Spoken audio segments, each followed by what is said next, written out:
A very, very good morning to all of you from Cape Town, and welcome to our 4th annual Stakeholders Brunch. Every year we host this event actually at our resource center here in Cape Town, but the positive this year is probably that you didn't have to get stuck in the traffic. It's the Fishhook. So I really still appreciate your time to zoom in though. I would like to this morning present all our current and our new programs for 2020 and 2022. I'm going to do that by means of a short video clip. Now, I just want to take a little pause and say a very, very big thank you to one of our board members, Kay Inkster, who sponsored the videography and editing. And by doing so, Kay, you generated some income for 2 of our local entrepreneurs with putting the video together. So thank you very much for the contribution.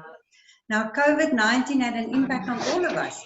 And now more than ever, I think we need to be focused on equipping our local entrepreneurs to be able to provide for themselves and their communities.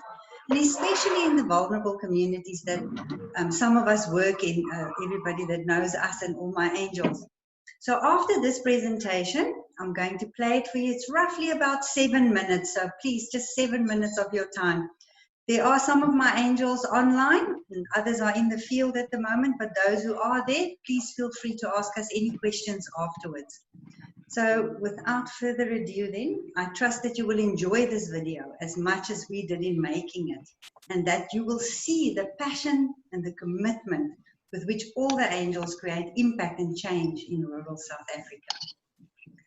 So now I'm going to share my screen, so just bear with me for one moment, and I hope your sound is on, and here goes.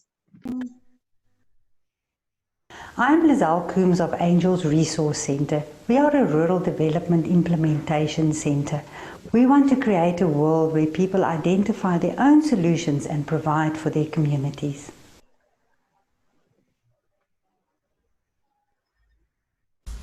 The recent outbreak of the coronavirus and extended lockdown period that followed have again emphasized the importance of food security and the ability of individuals and communities to sustain themselves for long periods of time.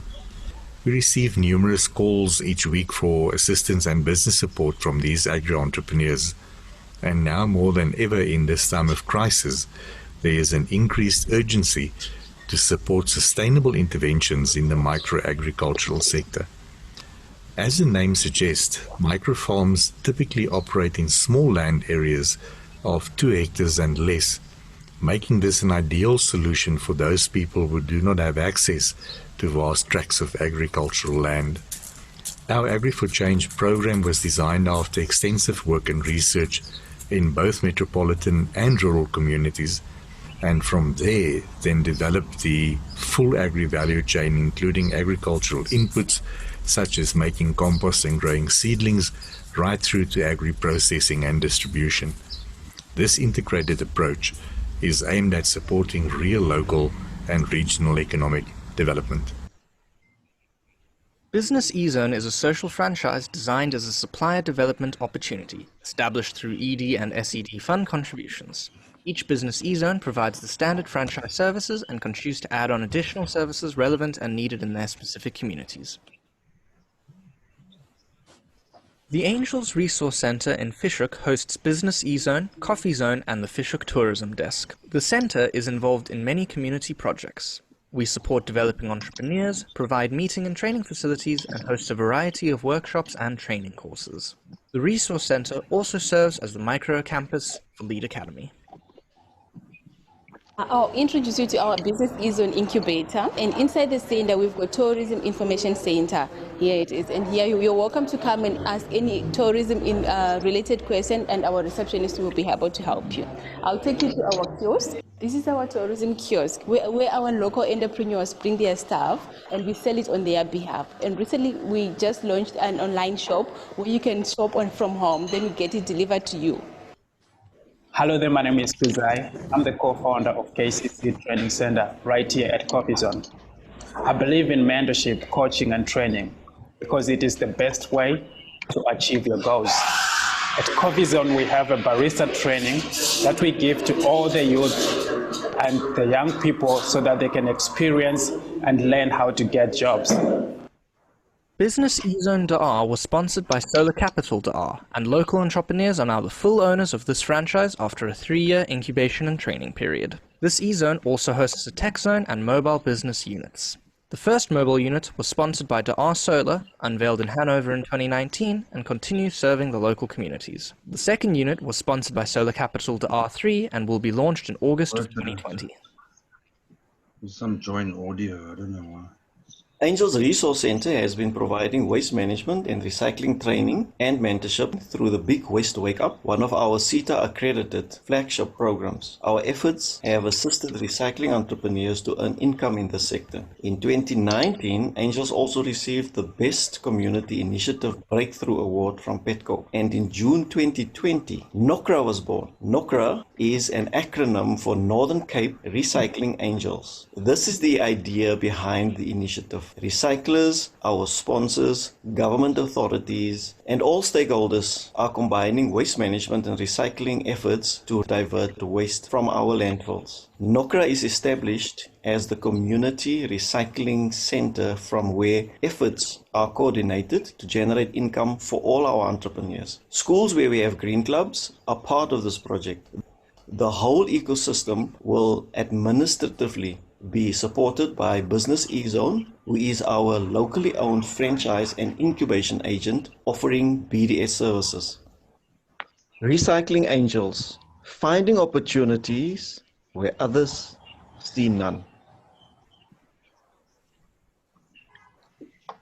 Many of the entrepreneurs from under-resourced communities are talented and have great ideas, but face challenges that are greater than their current capacity. Our programs teach them sustainable business practices to tackle these challenges head-on and focus on developing critical entrepreneurial skills that are often overlooked. The Entrepreneurship Development Program includes an 18-month mentorship program, purchasing of income-generating assets, and providing business support services. Through the Big Shake-Up, we are closely engaged with communities and help turn entrepreneurs into enablers and potential employers.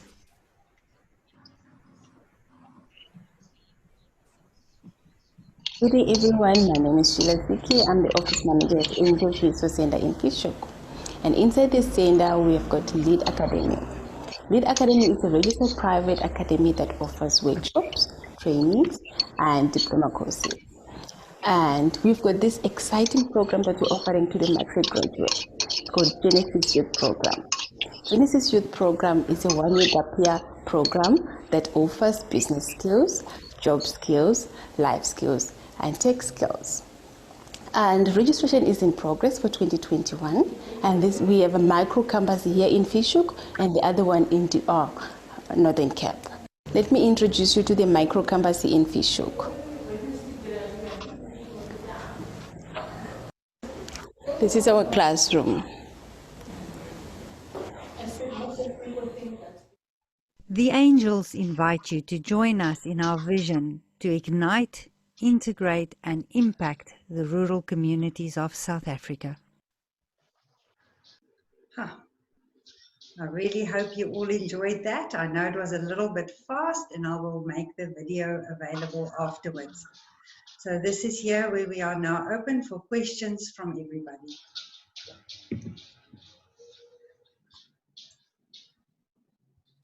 Let me just get the unmute.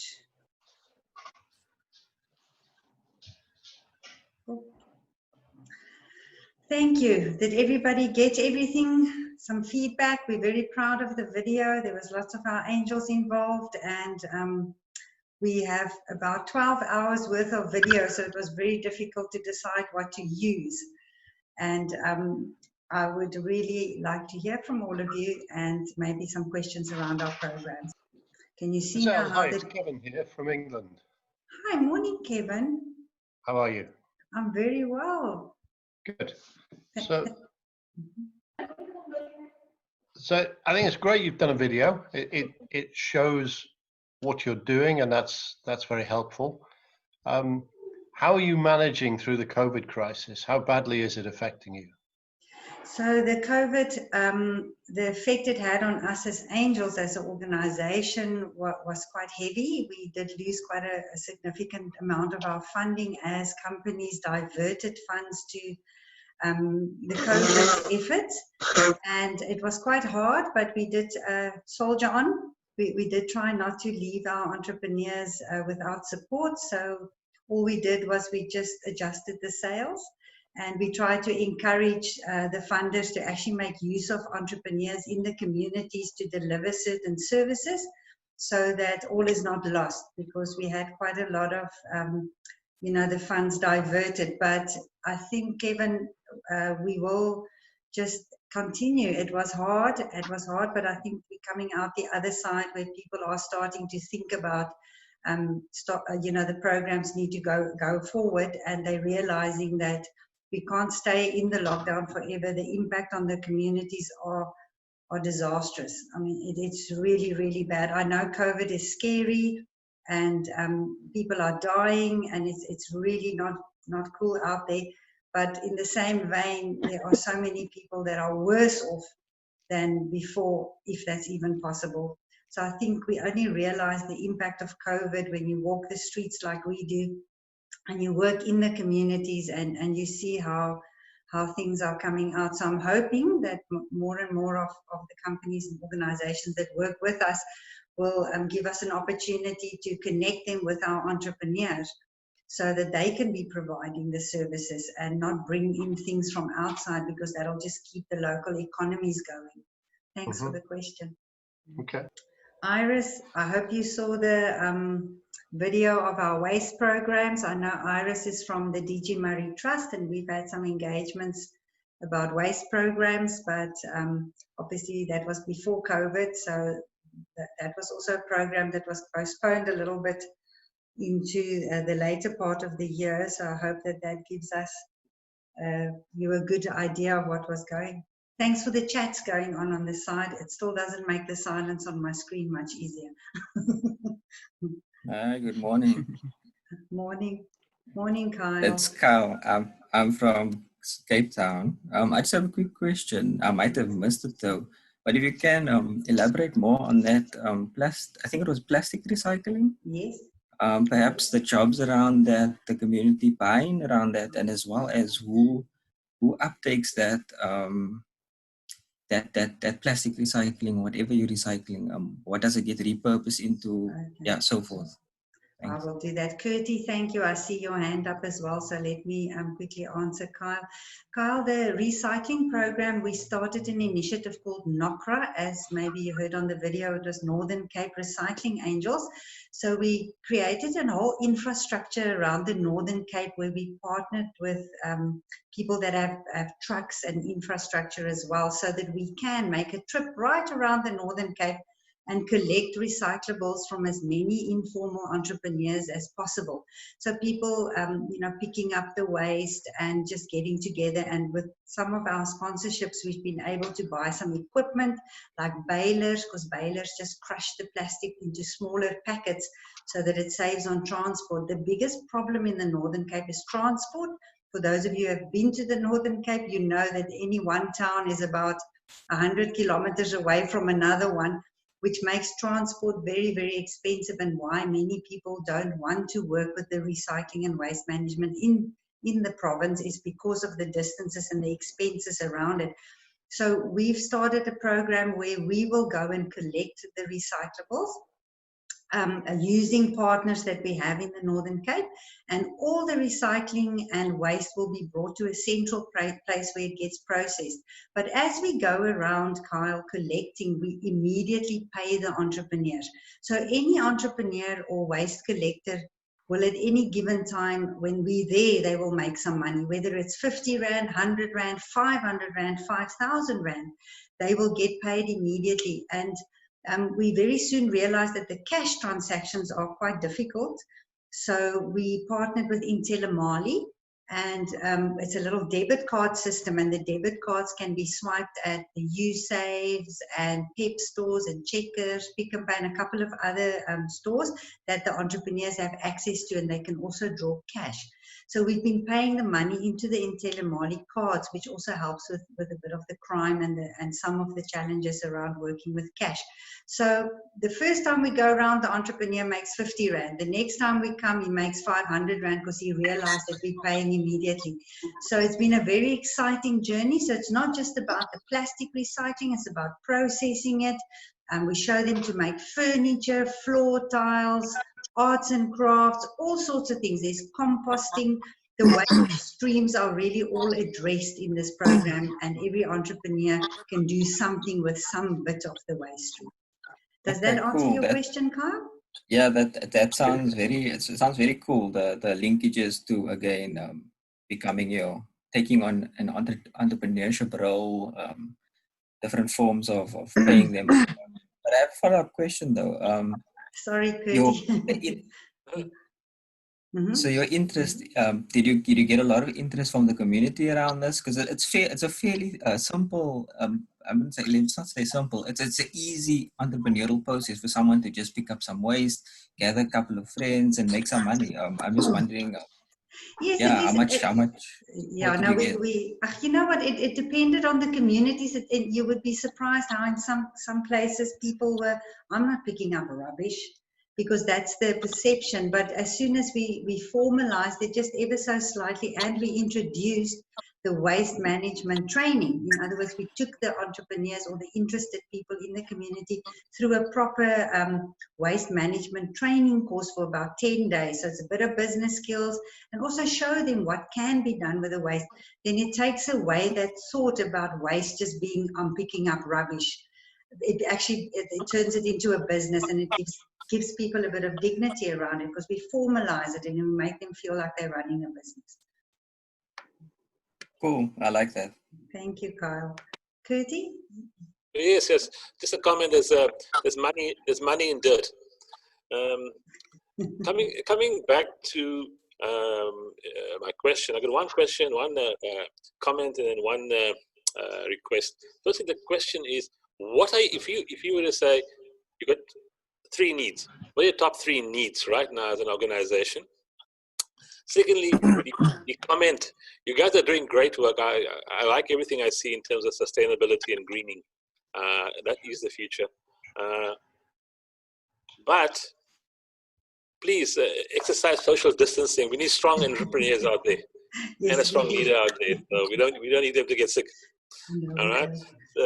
And the request, I think, Northern Cape, it's like really untapped and needs a lot of attention. So I think I'm going to request you to when all this is over, probably in a year's time or 18 months' time, organize a tour for all of us so we can see, and because we need to see what good work you're doing and see how we can contribute even further. Yeah. Thank you, Curtie. So let's go back to the question. Yeah, I would love nothing more than to take all of you to the Northern Cape to just see all the beautiful communities. And being in Cape Town, I suppose on our doorstep there are similar communities, just different environment. But we also got some programs in the waste starting up here. So yes, we do try the social distancing. We do sanitize. It's sometimes difficult. Believe it or not, there are actually still some people that are not entirely sure about what COVID is. So part of us being out there is also talking to people. We've started all our workshops, any workshops that we're doing at the moment, have a bit of an introduction of COVID tips and tools for entrepreneurs. And we have some beautiful images and graphics and posters and booklets that was made by Amber. If anyone's interested in that, they're giving it out for free, and it's really beautiful, and it's just so visual to get the message across from COVID. So as we go out in the communities, we do try and do our share with that. Yes, we are. Thank you, Curtie, for always reminding us. And in the top 3 needs that you... Oh yeah, the top 3 needs. Sorry, I had a senior moment there. That's also starting to happen to me.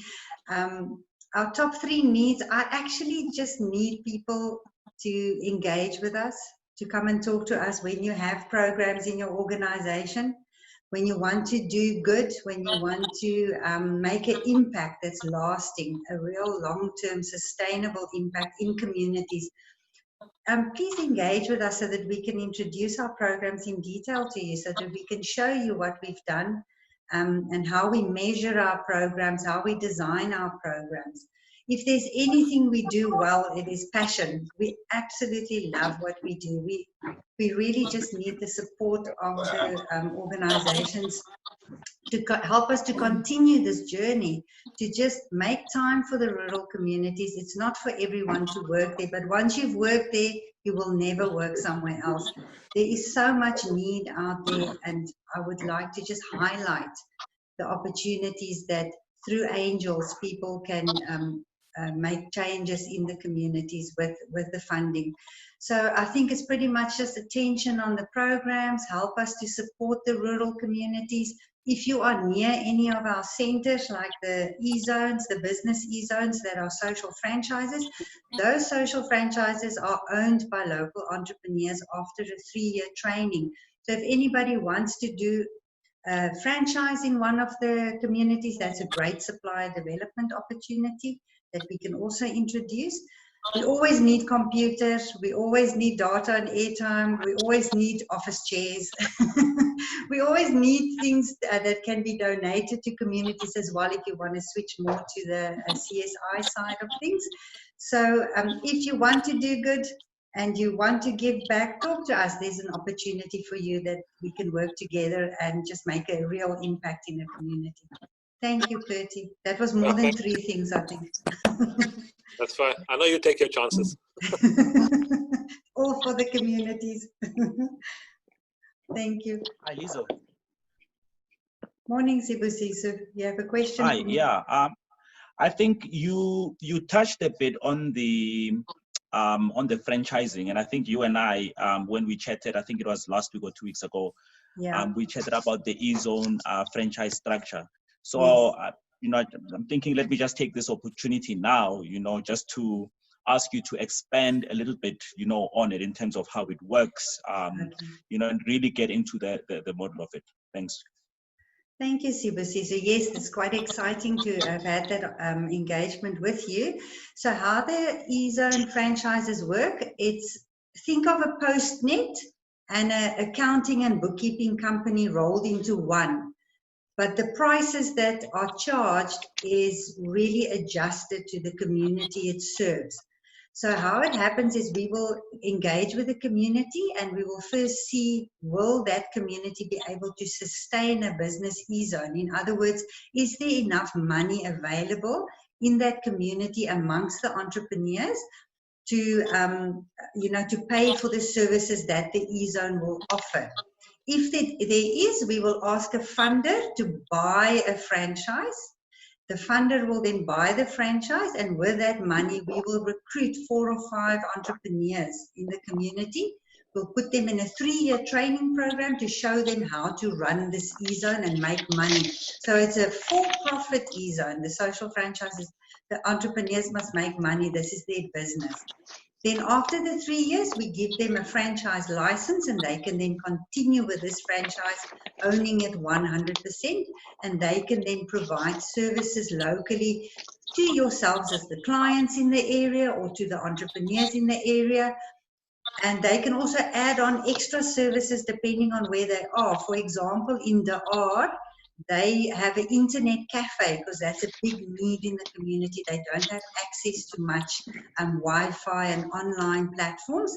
They also have a tech training lab with about 8 computers that we can host training sessions, digital literacy, e-skills that we've partnered with the Vaal University of Technology. And that e-zone obviously then serves the community with the normal services, but they've added on the internet cafe and the e-skills. And here in Cape Town, the internet cafe won't work in this e-zone here because many people here have access to technology. So we opened the Barista Training Center and then we run a coffee shop, which is now owned by the entrepreneur Kudzai that you saw in the video. So he trains other young people, and that's how the e-zones work. So they're continuously giving back to the community. And we're also fortunate to have 2 mobile e-zones. Again, they are owned by entrepreneurs after a certain training period. These mobile units will go out into the smaller towns. For those of you who know the Northern Cape, there are tiny towns where there's 1,000 people that live there. We can't sustain an e-zone there, but the mobile e-zone can go to the entrepreneurs and they can pop up and they can serve them and register their businesses, do their taxes, and do all the services that the bigger Ezone can do. Does that help, Sibusiso? Did I explain it well? Yeah, no, it does, Lisa. And I think I actually can't wait for us to unpack it more, because I think in the context of township economy revitalization, especially when we're looking at the Gauteng side, which is a different monster, on its own.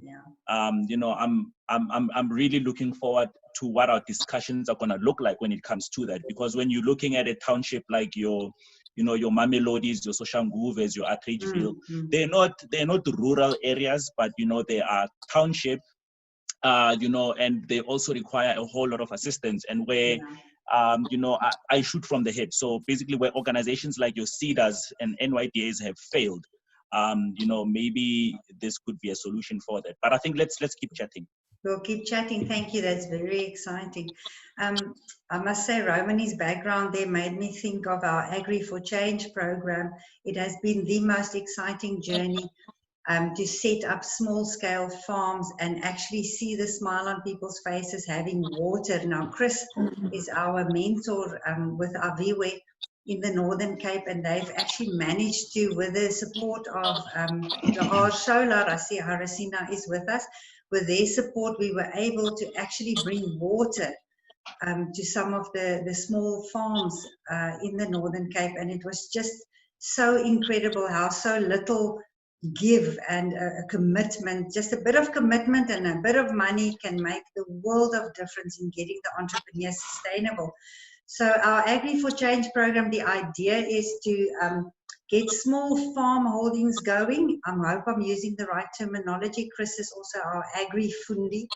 And then around that, create a whole ecosystem where we can do producing of products, sales of a product, packaging, and distributing. And now I'm talking small, so just within a community.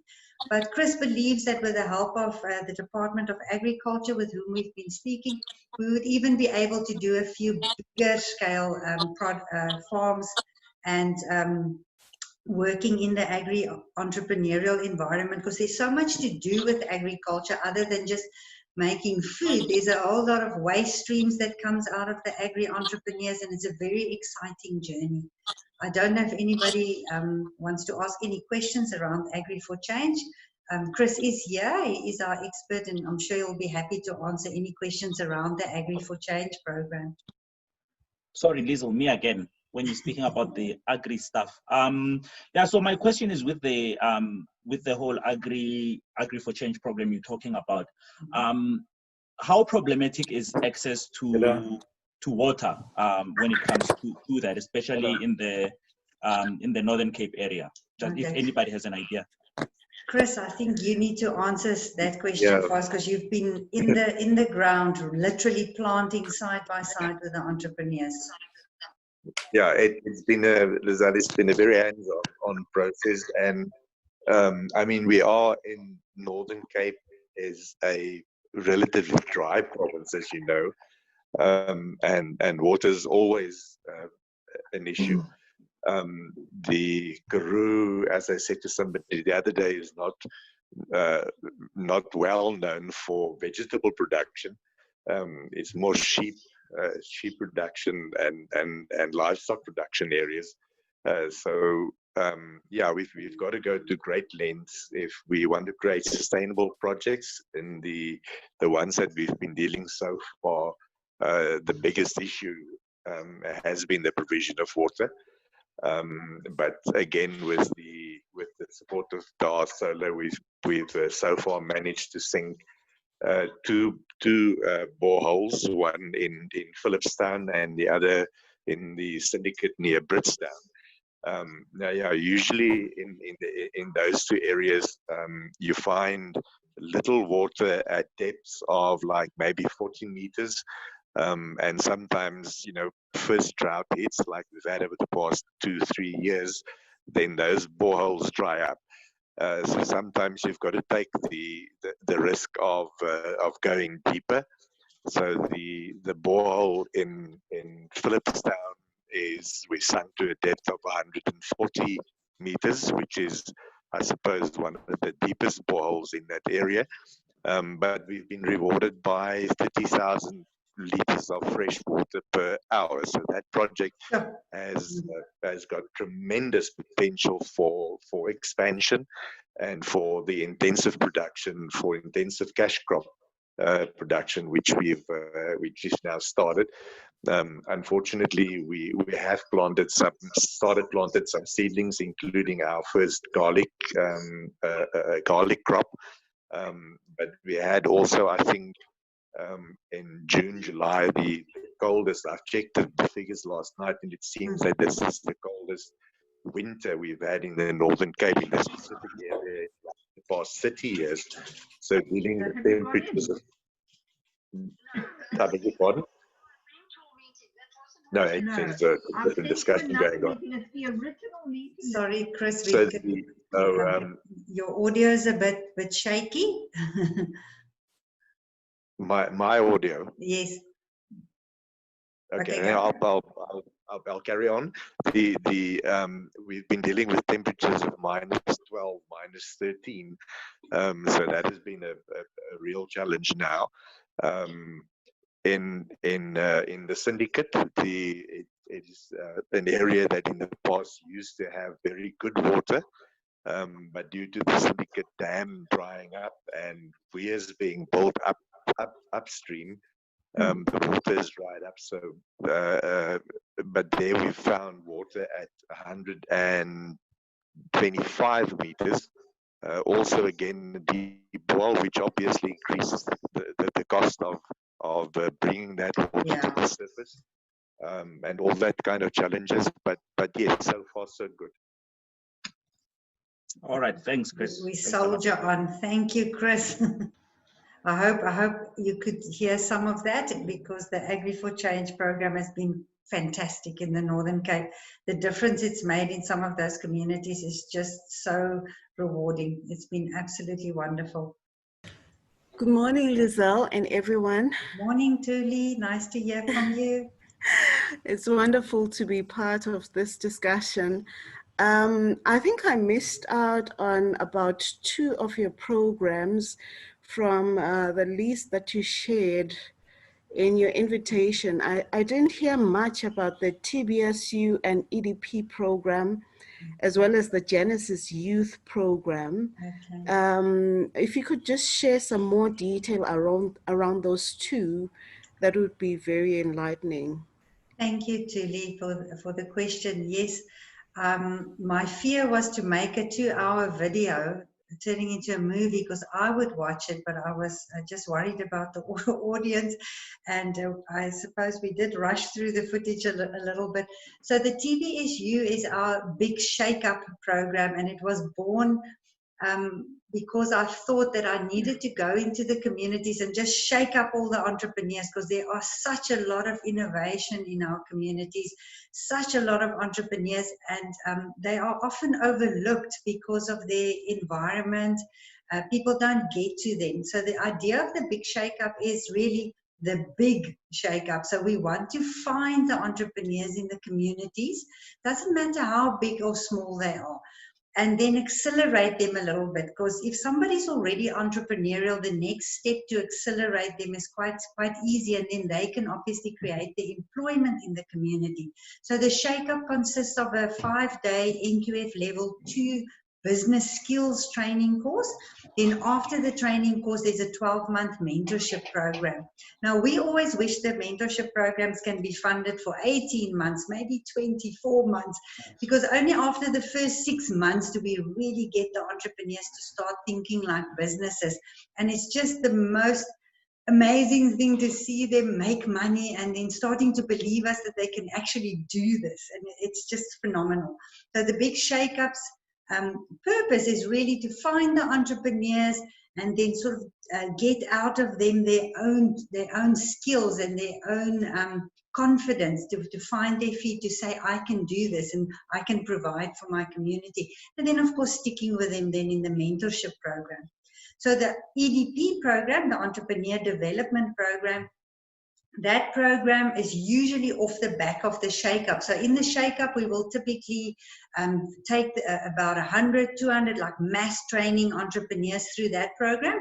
Then we host a little pitch deck, which they normally enjoy because very seldom do the rural communities get to do pitch decks like we do in the city.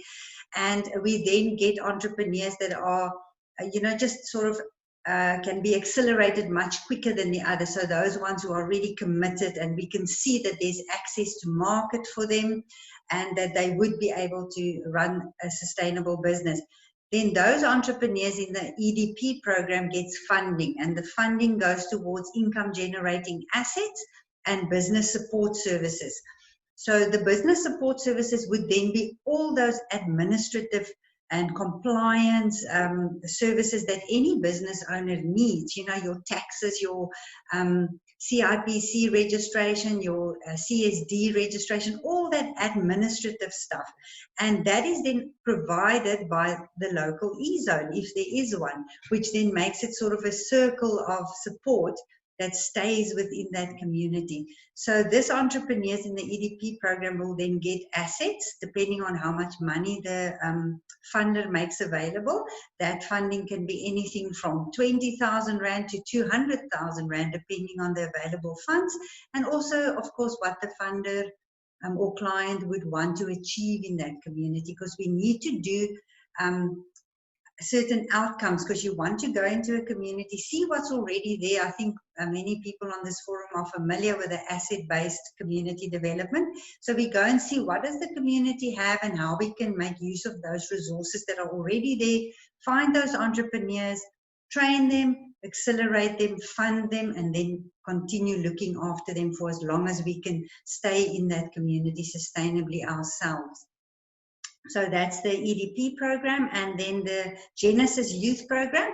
We were very excited that late last year, during the latter part of last year, we registered our training center to now be known as Lead Academy. So we're an official private academy now, registered with the Department of Higher Education.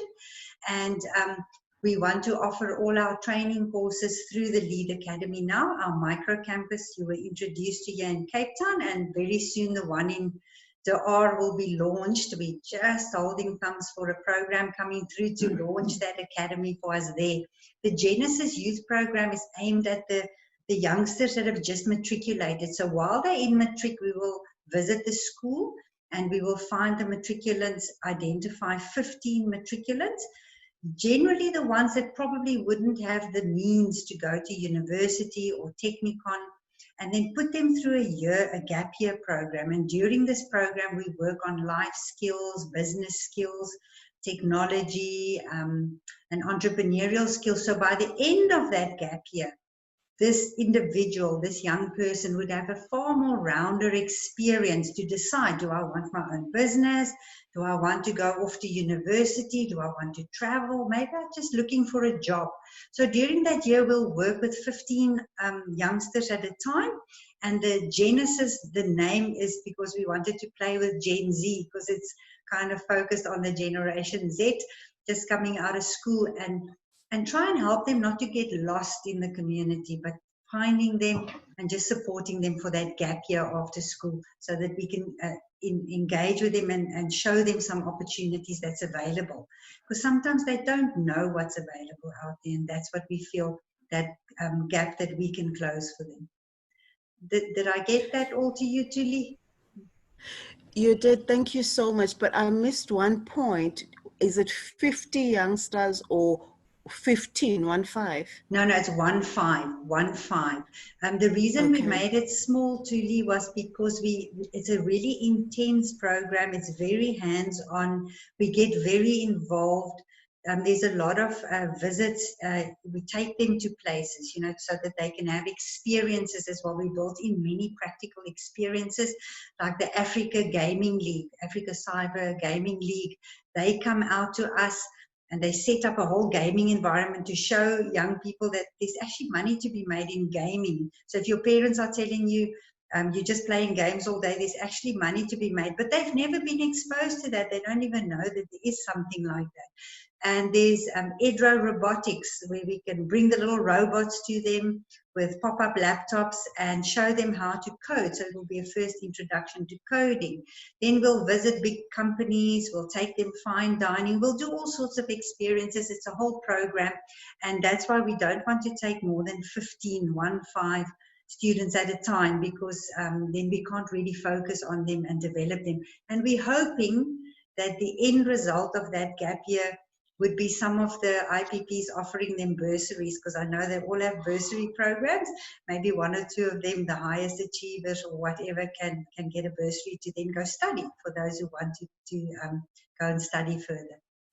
Did I get it now? Indeed, you did. It Thank sounds you. fantastic. I just have one more question, and then I'll give others an opportunity. How many IPPs are supporting you at this time? We have 3 IPPs that's been our client for the last 8 years. So we're very fortunate that they've been supporting us through thick and thin now, especially through COVID.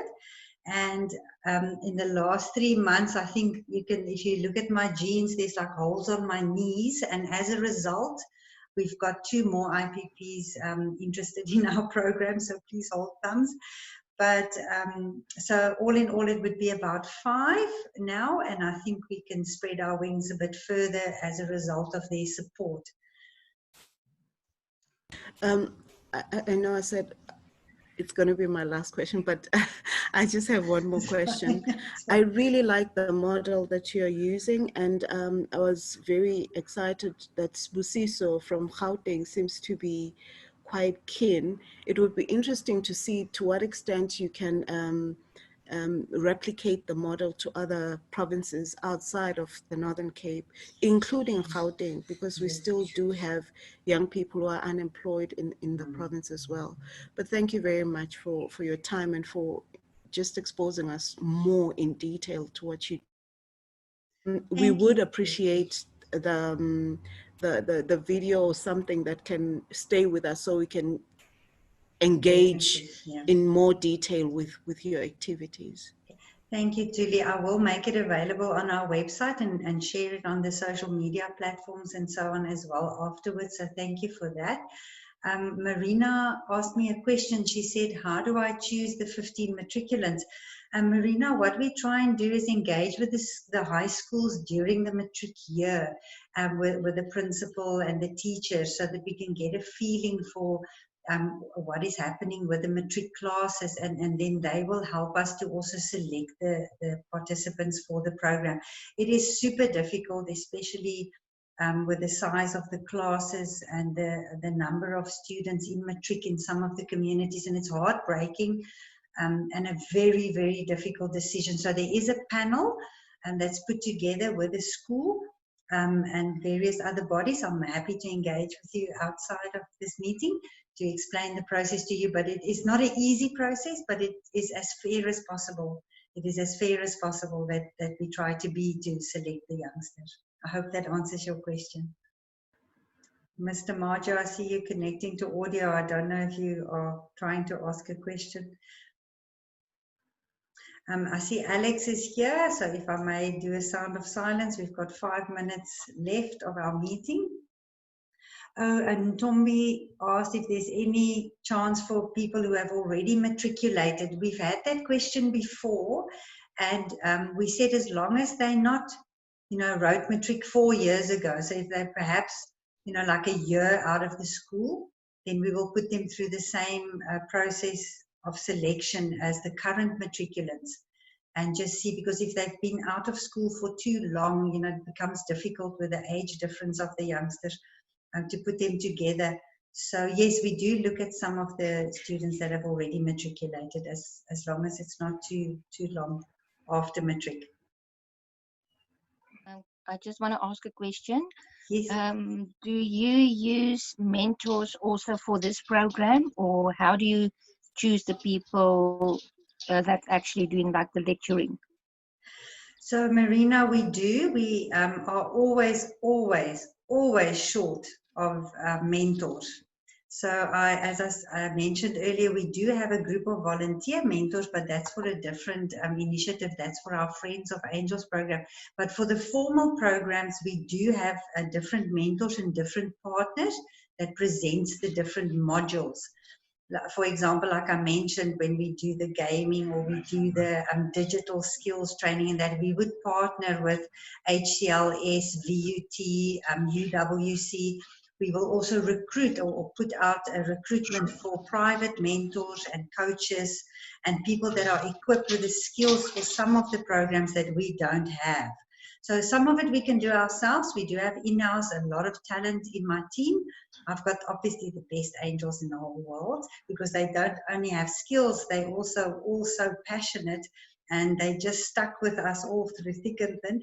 But Sure, we I'm nearly recruit, yeah. finished. We recruit for Did you our take the one for mentors Bob? and facilitators, Marina. Yeah, thank you. Slaps his bugger. I hope that answered your question, Marina. Alex, I see you have your hand up. Can you hear me? Yes, I can hear you loud and clear. Okay. Hi, Liesl. Just not to put you on the spot, but firstly to say thank you very much to be partnership with you with our organization, and hopefully that can grow even more. But just to ask Chris's question, is he aware of our Wicking Bed program and what we're putting out? It seems to be taking off and very, very successful in the sense of a drought situation or a little bit of water that you get from heaven above. Yes. What Alex is talking about is the Gravity program, and I partnered with Alex and Kevin and his team to provide wicking beds to grow the vegetables and things. And I have actually connected Chris. He's just been literally so busy, Alex. So the idea for me why this program was attractive is because it kind of looks after the men in the communities. And I got involved with Kevin because he runs a men's program. And the idea was that in the fractured families in our vulnerable communities, a lot of the problems are the men. Okay, don't shoot me, all the men in my audience. I mean that with lots of respect. But there are a lot of problems surrounding the boys and the men in our communities. They don't have proper role models. And there's a lot of damage in our communities around our boys and our men. And what I liked about the program is that it engaged the young men and the older men around gardens, around setting up a vegetable garden or a community garden, and through that work with their emotional well-being. So at Angels, we don't work with the social stuff. We do entrepreneurship, but you cannot divorce the two. You cannot have a good entrepreneur if you don't look after their emotional well-being and address all the ills in their lives, because that does impact on their business. So yes, Alex Chris very much knows about the wicking beds, and I'm sure that he will be engaging with you shortly, because it is a real opportunity for us to bring some more gardens and agri programs to the Northern Cape, especially where the water is very scarce. So they will be engaging. Thank you. Yes, you're doing a great job this side in Cape Town. So it'll be fantastic to roll it out in the Northern Cape. We just need to secure the funding. Good, thanks very much. Hipster, by the way. And I think it would work very well with the idea of woundedness, Liesl, that yes. we started hearing about in a conference in February. So I think really maybe you need to continue working around the emotional part of things as well, the psychosocial part of things as well. Yes, absolutely, Tuli. As you know, that conference had a profound impact on my own emotional well-being, and just such an eye-opener of how much work we still have to do in our fractured communities, and just bringing us all together. The woundedness runs deep, and we have to address it before we can really work with great strength and power in a community. Thank you for bringing that to the fore again. Thank you, Chris. I saw you replying to Alex here on the chat. Okay. So if there's no more questions, I am going to wrap up, and I would just like to thank everybody for joining us this morning. It was quite strange to not have you all in our resource center, having a little snack to eat, so you're going to have to make your own food and drinks this morning. And if you need to know any more about our programs, please feel free to contact any of us. And thank you for those of you who are supporting us. We really appreciate it, and I hope it gave you a little bit more insight into what we are doing with your funds and how big the difference is that you really are making in the communities. We will brush up the video a little bit, and we will make it available to all of you. And I hope to hear from each and every one of you. Have a wonderful weekend. Stay safe, stay healthy, and if you can, stay a little bit at home this weekend. So thank you all, and goodbye. Bye-bye. Thank you, Lizelle. Cheers. Thank you very much. Bye. Thank you. Bye. Thank you very much, Lisa. Take care.